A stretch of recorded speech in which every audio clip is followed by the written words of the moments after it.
नमस्कार, बहुत स्वागत है आपका अपना एमपी का बुलेटिन आप देख रहे हैं। मैं हूं आपके साथ ऋतु ज्ञानवानी। खबरों में आगे बढ़ेंगे पर उससे पहले आपको विदिशा से लाइव तस्वीरें दिखाते हैं। समरसता सम्मेलन में मुख्यमंत्री शिवराज सिंह चौहान मौजूद हैं। ये लाइव तस्वीरें इस वक्त आपको दिखा रहे हैं। 27 बीघा जमीन दान करने वाले आदरणीय श्री कमल सिंह जी धाकड़ का सम्मान माननीय मुख्यमंत्री जी करेंगे। आपने विद्यालय और महाविद्यालय के निर्माण हेतु ये अपनी 27 बीघा जमीन दान की है। श्री कमल सिंह जी धाकड़ का सम्मान।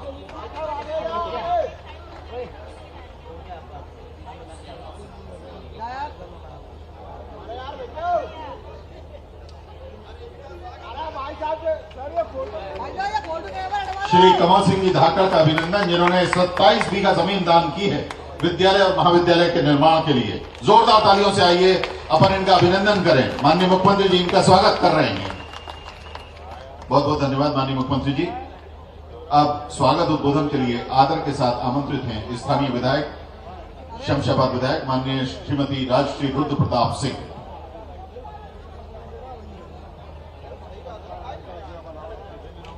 जोरदार करता ध्वनि के द्वारा विदिशा हमारी शमशाबाद की विधायक महोदया सम्माननीय राजश्री प्रताप सिंह जी को मंच पर आमंत्रित कर रही है। आप सभी से अनुरोध करती हूँ जोरदार करता ध्वनि के द्वारा उनका स्वागत है। चलिए बढ़ेंगे खबरों में। भोपाल से बड़ी खबर है, उसकी बात करेंगे। एमपी में लव जिहाद पर सियासत लगातार जारी है। नेता प्रतिपक्ष गोविंद सिंह का बड़ा बयान सामने आया। नेता प्रतिपक्ष ने लव जिहाद को फर्जी बताया है। लव जिहाद बीजेपी का शिगुफा है, ऐसा गोविंद सिंह ने कहा।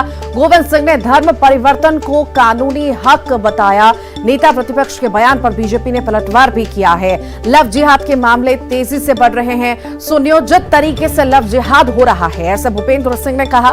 कांग्रेस पर तुष्टीकरण की राजनीति का आरोप लगाया गया है। तुष्टीकरण की राजनीति से देश में इस तरीके के हालात बने हैं। कैबिनेट में भी धर्मांतरण का मुद्दा उठा है। सख्त कानून बनाने की कैबिनेट में जरूरत बताई गई है। हम तो लगातार घूम रहे हैं, 30-35 साल से राजनीति कर रहे हैं। हमारे पास तो एक आदमी नहीं आया आज तक। अगर किसी व्यक्ति को किसी धर्म से बच्चे बच्चियों को शादी करने का स्वेच्छा से अधिकार है। अभी जिस तरह से एक बेटी के 35 टुकड़े किए गए, ये लव जिहाद नहीं है तो और क्या है। और इस तरह से लगातार घटनाएं पूरे देश में हो रही है। हर दिन घटना, एक न एक घटना हम लोगों के सामने आ रही है। ये पूरा ऐसे अनेक प्रमाण भी आए हैं कि जिसमें एक सुनियोजित तरीके से लव जिहाद का ही ये पूरा मामला है। तो लव जिहाद की एक सुनियोजित साजिश पूरे देश में चल रही है।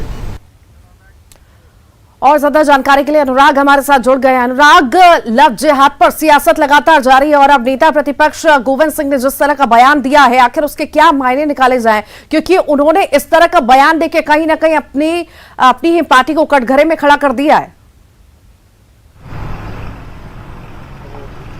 बिल्कुल, देखिए, लव जिहाद के मामले को लेकर प्रदेश में सियासत जोरों पर है। 2 दिन पहले मुख्यमंत्री शिवराज सिंह चौहान ने कहा था कि लव जिहाद को लेकर यदि जरूरत पड़ी तो और कड़ा कानून बनाया जाएगा। साथ ही मुख्यमंत्री ने कहा था कि आदिवासी लड़कियों के साथ लव जिहाद कर उनकी जमीन हथियाने का काम हो रहा है। और इसी को लेकर आज नेता प्रतिपक्ष गोविंद सिंह का बयान आया। गोविंद सिंह ने कहा कि ये स्वैच्छिक है, ये स्वेच्छा है, ये अधिकार है कि कोई भी धर्म परिवर्तन कर किसी के साथ भी शामिल हो सकता है और ये लड़के लड़कियों को आज़ादी है। तो कुल मिलाकर जिस तरीके से लव जिहाद के मामले सामने आ रहे हैं, उसका एक तरीके से समर्थन करते हुए नेता प्रतिपक्ष गोविंद सिंह नजर आए। यानी कि उनका कहना है कि यदि कोई धर्म परिवर्तन करता है तो उसको इस बात की आज़ादी है। लेकिन सवाल इसी बात को लेकर है कि यदि दबाव बनाकर इस तरीके से शादी की जाती है तो क्या उसको उचित ठहराया जाएगा। कई तरह के मामले मध्य प्रदेश में निकलकर सामने आ रहे हैं, लेकिन अब इसी मामले को लेकर प्रदेश में सियासत जोर पकड़ती हुई नजर आ रही है, क्योंकि बीजेपी अब कांग्रेस से सवाल कर रही है कि नेता प्रतिपक्ष के गोविंद। ठीक, आप लगातार बने रहिए। रजनीश अग्रवाल जी हमारे साथ जुड़ गए हैं, बीजेपी नेता हैं। बहुत स्वागत है सर आपका। शिगुफा बता रही है कांग्रेस जो लव जिहाद के मामले लगातार आ रहे हैं और जिस तरह से मुद्दा बीजेपी उठाती है, इसको फर्जी बता रही है। गोविंद सिंह का बयान है ये। लव जिहाद को फर्जी बताना मतलब Kerala high court, Allahabad high court जैसे आधा दर्जन हाई कोर्ट को फर्जी बताने जैसा है, क्योंकि लव जिहाद ये भाजपा या संघ या किसी विश्व हिंदू परिषद का शब्द नहीं है।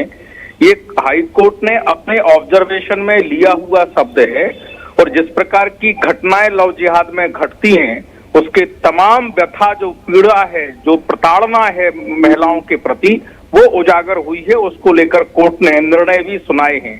लेकिन ये मुस्लिम तुष्टीकरण की राजनीति की पराकाष्ठा है कि लव जिहाद में जो पीड़ित प्रताड़ित महिलाएं हैं, युवतियां हैं, उनका कष्ट भी इनको नजर नहीं आता। इससे समझा जा सकता है कि ये मुस्लिम वोट के चक्कर में किस कदर पागल हो गए हैं कि इनको यह भी पीड़ा, व्यथा, महिलाओं के प्रति संवेदना बची नहीं है। ठीक, आप लगातार बने रहिए। भूपेंद्र सिंह भी हमारे साथ जुड़ गए हैं। भूपेंद्र जी, बहुत स्वागत है आपको। कितना इत्तेफाक रखते हैं आप गोविंद सिंह के बयान से कि फर्जी है, जो लव जिहाद को लेकर बीजेपी माहौल बनाती है वो सब फर्जी है? ये माहौल बनाते हैं, ये तो बिल्कुल सच है। और लव जिहाद तो जो है, कितने हिंदुओं ने केवल जो है 2 औरतें करने के लिए, 3 औरतें करने के लिए इस्लाम धर्म को स्वीकार कर लिया है। वो इनके मेंबर ऑफ पार्लियामेंट हैं, उस पर क्यों नहीं लव जिहाद कहते हैं? क्यों उन्होंने इस्लाम धर्म स्वीकार कर लिया? सिर्फ इसलिए कि एक और औरत लानी थी घर में। इनके मेंबर ऑफ पार्लियामेंट हैं वो। ये जरा उस पर सवाल करके बताएं, वो लव जिहाद की बात करें। केवल वातावरण बनाने के लिए मुसलमान मुसलमान मुसलमान मुसलमान ये करते रहना, ये कानून बना हुआ है, अपराध है। अगर किसी ने धोखा देकर किसी से शादी की है तो बयान देना चाहिए कि कानून के अनुसार उन पर कार्रवाई करना चाहिए। ये बताएं जरा। अभी ये जो विद्वान प्रवक्ता जी बातचीत कर रहे थे, मध्य प्रदेश में कितने मुकदमे दर्ज हुए हैं लव जिहाद के पिछले 18 साल में, जब से इनकी सरकार है? केवल जो है चुनाव पास में आते हैं तो गीत गाने लगते हैं, सामाजिक ताने बाने को डिस्टर्ब करते हैं, बातचीत करने लगते हैं। ये सिवा प्रोपेगेंडा के क्या है? सरकार स्टेटिस्टिक्स जारी करे, कितने मुकदमे दर्ज हुए, कितनी शिकायतें आई। 7.5 करोड़ 8 करोड़ आबादी इस मध्य प्रदेश की। और फिर अपने संसद सदस्यों पर भी जो है ये अपना वक्तव्य जारी करें, जिन्होंने केवल सिर्फ इसलिए इस्लाम स्वीकार कर लिया कि उन्हें एक दूसरी औरत घर में लानी थी। मुख्यमंत्री जी बहुत अच्छी बात कह रहे हैं कि एक औरत से संतुष्ट होना चाहिए, 2 की जरूरत क्या है? तो ये सलाह अपने मेंबर ऑफ पार्लियामेंट्स को क्यों नहीं देते? अपनी पार्टी के नेताओं को क्यों नहीं देते? वो ये बात उन्हें सलाह उन्हें देनी चाहिए। देश में जो है अपने घर से उदाहरण शुरू होते हैं। आपके घर में आग लगी हुई है, दूसरों से कह रहे हो कि साहब पानी लाओ। ये जो काम करती है भारतीय जनता पार्टी, ये इनका पाखंड है, ढोंग है। और आप कहें तो मैं उनके नाम ले सकता हूँ मेंबर ऑफ पार्लियामेंट के। उनसे पूछिए कि उनके घर में दो औरतें कैसे हैं। मंच पर बैठे थे एक सज्जन जिनकी 4 पत्नियां हैं। क्या उनसे सवाल करने की हिम्मत है भारतीय जनता पार्टी में? क्या उनका नाम उजागर करने की हिम्मत है? क्या उनको पार्टी से बाहर करने की हिम्मत है? केवल नारे लगवा लो, जनता को भड़का लो, लोगों में उद्विग्नता फैला लो और लोगों में जहर फैला दो। फैक्ट्रियां खोल रखी जहर की। ये चीजें ज्यादा समय चलेंगी, जनता समझने लगी है। जनता भी नाम उंगलियों पर जानती है कि इनके कितने सवाल तो ये भी उठता है कि आखिर अभी तक कितने मुकदमे दर्ज हुए, कितनी कार्रवाई हुई, और जिस तरह से सवाल भूपेंद्र गुप्ता जी उठा रहे हैं, क्या कहेंगे आप? नहीं, देखिए, मुकदमे जो आते हैं पुलिस के पास में प्रकरण दर्ज होते हैं। जब से कानून बना है तब से तेजी के साथ में प्रकरण दर्ज होना प्रारंभ हुए हैं। वरना कांग्रेस के शासनकाल में तो इसके लिए कानून भी नहीं था। और तमाम प्रकार की व्यथा पीड़ा व्यक्त करने वाली महिलाएं जो सामने उजागर हुई हैं, वो उन कांग्रेस के जमाने में उनके लिए कहीं कोई बनाया हुआ नहीं था। और आज लव जिहाद जो मैंने कहा, क्यों भड़कती है कांग्रेस? लव जिहाद मैंने कहा कि संघ का भाजपा का शब्द दिया हुआ नहीं है। ये तमाम आधा दर्जन कोर्ट में के ऑब्जर्वेशन में शब्द आया, केरल हाई कोर्ट ने शब्द दिया है। और अगर इस प्रकार की घटनाएं उजागर होती हैं, सैकड़ों उदाहरण हैं। आ जाओ इस दिन किसी दिन बहस इसी आपके चैनल पर कर ले, मैं आपके सामने सैकड़ों उदाहरण और महिलाओं की व्यथाएं, महिलाओं की पीड़ाएं आपके सामने रख देता हूं। लेकिन ये घटिया राजनीति, गंदी राजनीति करने वाले, मुस्लिम तुष्टीकरण की राजनीति करने वालों को लव जिहाद है कि नहीं है, ये बताइए जरा। समझ में इस प्रकार की जो उसे आप लव जिहाद मानोगे कि नहीं मानोगे, ये तो बताओ भाई साहब। महिलाओं के प्रति आप दोनों का ही रजनीश जी, भूपेंद्र जी, आपका बहुत बहुत शुक्रिया। अनुराग लगातार अनुराग, आपका बहुत बहुत शुक्रिया।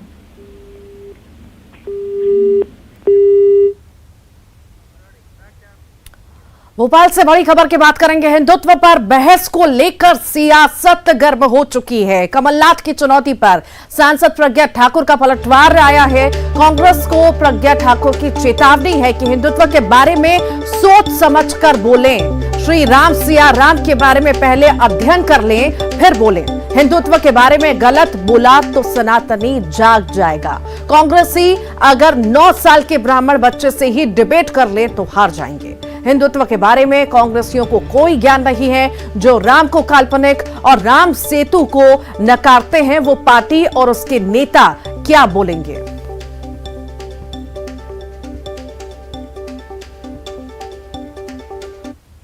राम जी के और सीता जी के ऊपर बोलने लगे। शर्म आनी चाहिए। जिसको सनातन के बारे में कुछ पता ही नहीं है वो बोल रहा है श्री और सिया और राम जी और हमारे हनुमान जी और सनातन और देवी देवता के बारे में क्या पता है। पहले अध्ययन कर ले फिर बोले। मुझे लगता है कि ऐसे भाषा बोलने वाले थोड़ा सा इधर उधर उन्होंने और किया ना तो सनातनी चुप नहीं रहेंगे। जो राम को काल्पनिक, राम सेतु को नकार रहे हैं, राम जी को नकार रहे हैं, उनको काल्पनिक बता रहे हैं, वो पार्टी और उसके नेता क्या बोलेंगे। उनकी नैतिकता है क्या बोलने की? क्या लगता है? हिंदू, हिंदुत्व और राष्ट्र और धर्म ये हमारी संपदा है, ये हमारी संस्कृति है, ये हमारा राष्ट्र है। इसके बारे में कोई भी अगर बोले तो संभल के बोले। बस मैं इतनी चेतावनी देना चाहती हूँ। तो हिंदुत्व पर बहस को लेकर सियासत लगातार गर्म है। जो कमलनाथ ने बयान दिया था, चुनौती दी थी, उसको लेकर ही प्रज्ञा ठाकुर ने यह पलटवार किया है, बड़ा बयान दिया है। ज्यादा जानकारी के लिए हमारे साथ हमारे सहयोगी शैलेंद्र जुड़ गए हैं। शैलेंद्र, सियासत गर्मा गई है। जब से कमलनाथ ने चुनौती दी है तब से लेकर बयानबाजी चल रही है और अब तो प्रज्ञा ठाकुर ने बड़ा पलटवार किया है।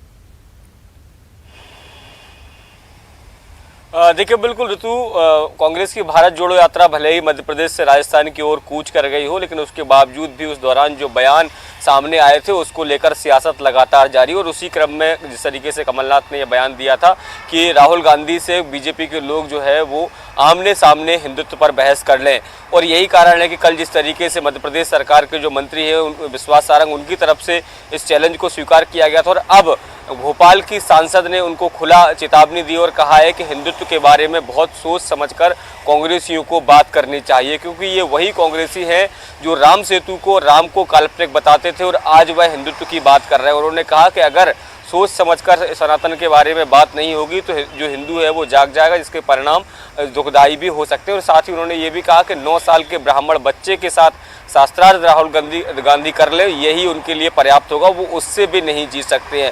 क्योंकि जिस तरीके से लगातार अब धर्म को लेकर सियासत राहुल गांधी की भारत जोड़ो यात्रा के माध्यम से हो रही है, चाहे वह जय सिया राम को लेकर चर्चा हो या फिर महाकाल लोक या नर्मदा यात्रा पूजन को लेकर हो, तमाम इस तरह से जो क्रियाकलाप हो रहे हैं उससे कहीं ना कहीं अब धर्म को लेकर लगातार सियासत हो रही है। दोनों ही राजनीतिक दलों के जो नेता हैं एक दूसरे पर जुबानी जंग छेड़े हुए हैं। हालांकि इस मुद्दे को लेकर भी जिस तरीके से जब मध्य प्रदेश सरकार के मंत्री विश्वास सारंग ने कहा था तो उसके बाद मध्य प्रदेश सरकार के पूर्व मंत्री पीसी शर्मा ने साफ किया था कि विश्वास सारंग जैसे छोटे मंत्री के सामने आप लगातार बने रहिए। पूर्व मंत्री पीसी शर्मा हमारे साथ जुड़ गए हैं, बहुत स्वागत है सर आपका।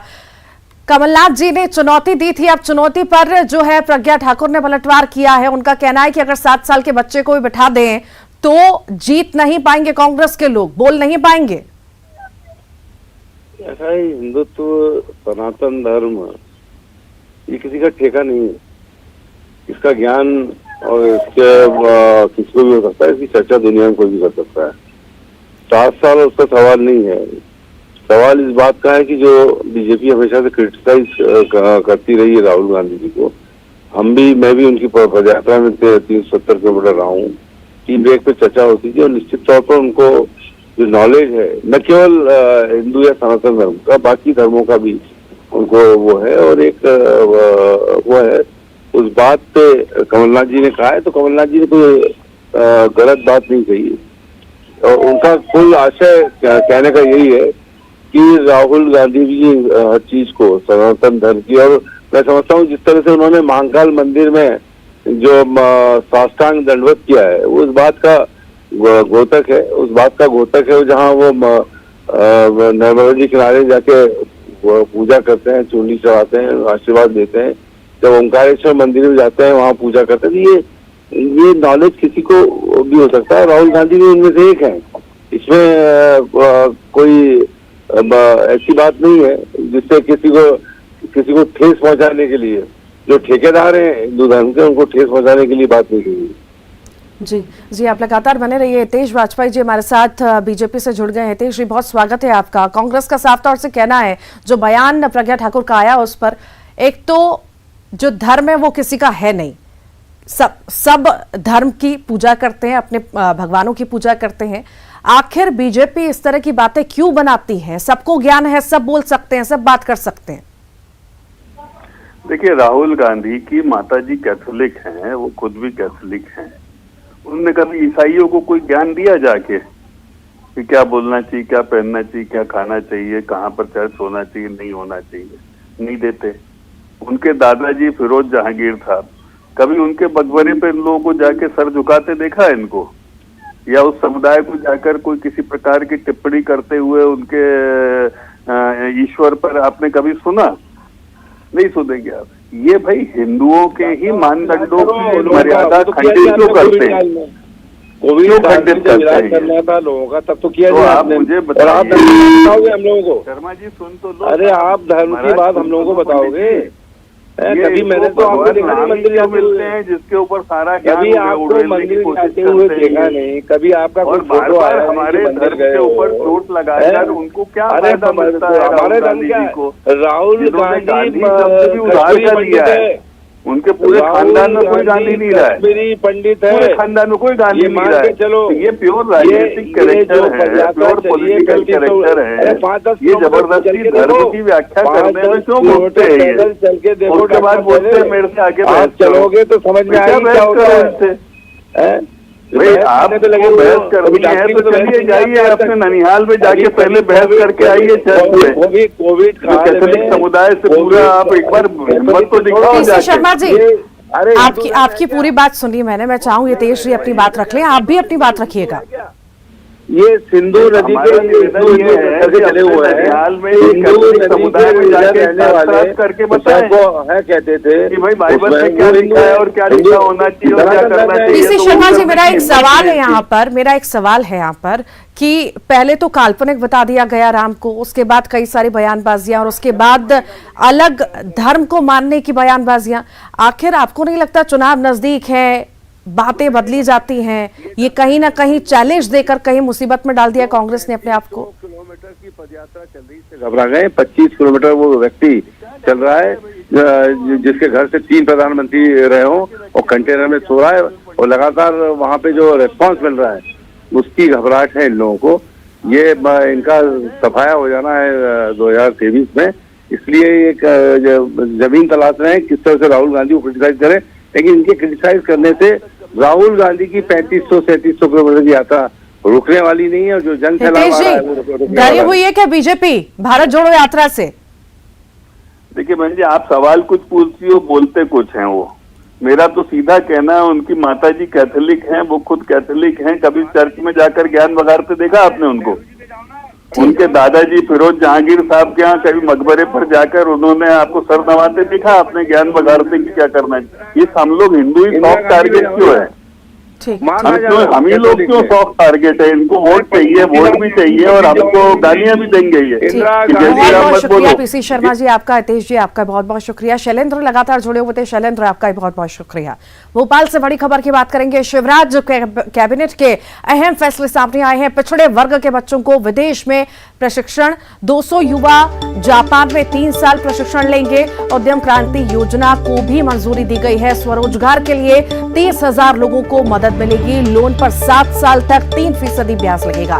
226 स्वास्थ्य केंद्रों के विकास के प्रस्ताव को भी मंजूरी दी गई है। सामाजिक न्याय और निःशक्त जन विभाग का नाम बदला जाएगा। दिव्यांग सशक्तिकरण विभाग अब नाम होगा। सीएम राइज स्कूलों के लिए 2607 करोड़ मंजूर किए गए हैं। सीएम राइज स्कूलों के तहत 275 विद्यालयों में विकास होगा। 8 जगह पर आयोजित होगा खेलो India youth games. Youth camp के लिए 178 करोड़ का प्रस्ताव भी मंजूर कर लिया गया है। प्रवासी सम्मेलन खेलो इंडिया के लिए प्रस्ताव मंजूर हुआ है। 178 करोड़ का प्रस्ताव मंजूर हो चुका है।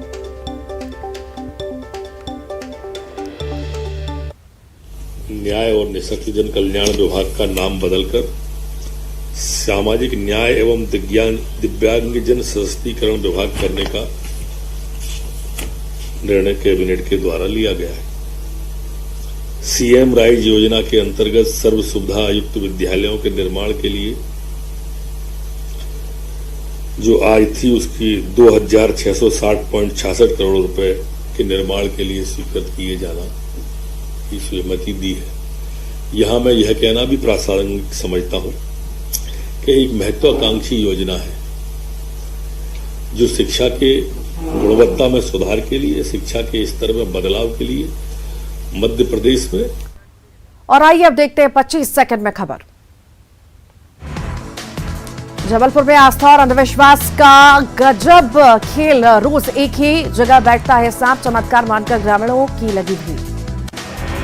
रतलाम में फिर चला सीएम शिवराज का बुलडोजर। स्टेशन रोड क्षेत्र में हटाए जा रहे पक्के अतिक्रमण, कई सालों से जमे हुए अवैध निर्माण को तोड़ा। औचक निरीक्षण पर बोले सीएम, बेहतर काम करने वाले को दिया जाएगा इनाम, गड़बड़ी करने वालों की जाएगी कार्रवाई।